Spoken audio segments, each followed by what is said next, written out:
Flood-ravaged communities in Victoria are preparing for more rain, with some towns predicted to be isolated for days. Thousands of homes have been swamped and hundreds of people rescued. Shepparton is one of those cities of most concern, and floodwaters have already impacted hundreds of properties as the Goulburn River continues to rise. And joining me live now is the Shepparton Mayor Shane Sali. Shane, good to see you. We have been hearing from the ground there that Shepparton, the river level is slowly receding, but not fast enough. Yeah, look, I mean, we'd love it to be obviously going down a lot faster, but at this particular time, it's important to note that it is receding, and that's the way we want it to keep going. We're clearly going to have a significant cleanup beyond this point, but with the water receding, that allows better connection to those estates that have been isolated over the course of the last few days. Can we talk about the weather forecast? How worried are you there, and what are you hearing on what this could do to the flooding and the rain expected each day for the rest of this week from Thursday? Yeah, I mean, look, my main priority is to focus on what I can do today. The weather that is upon us later in the week, we can deal with that at that particular point. Obviously, it's not going to help the situation because, you know, the stormwater drains are backed up. The river is still very high.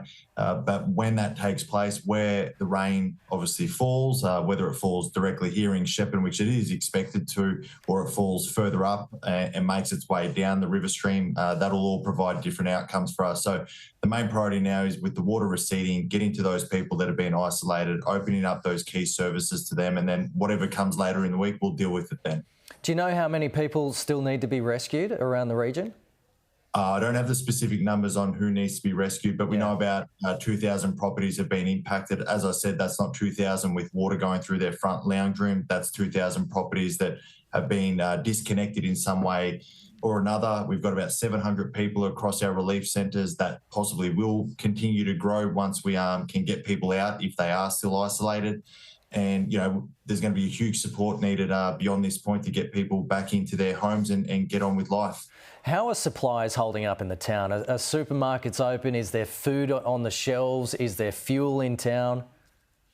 Yeah, those key services are still operating, no doubt. I mean, look, they're being impacted because our north-south connection point to Melbourne and our east-west connection point has been impacted. You can still get some things coming further from the east, but I mean, not only are the supplies short, but the ability to get staff into those workplaces has been impacted. So, you know, the town is quiet, but it's still reasonably active in regards to those key services being open to offer support to those that are available to get it. And apart from supplies, are you guys getting everything you need at this point? How are the people holding up in the town there?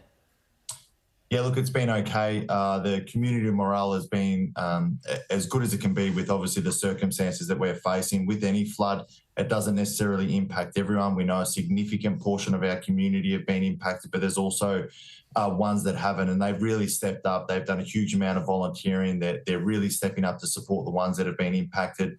We're going to need all of community to come together to get us through. You know, one organisation can't do this. The ADF have been doing a power of work, SCS, Shepparton Search and Rescue, the team at the relief centres. It's all hands on deck. We've got a lot of work ahead of us, and it's really only beginning now. Shane Sali, thanks so much. We're thinking of you and appreciate your time this morning. Thanks for having me.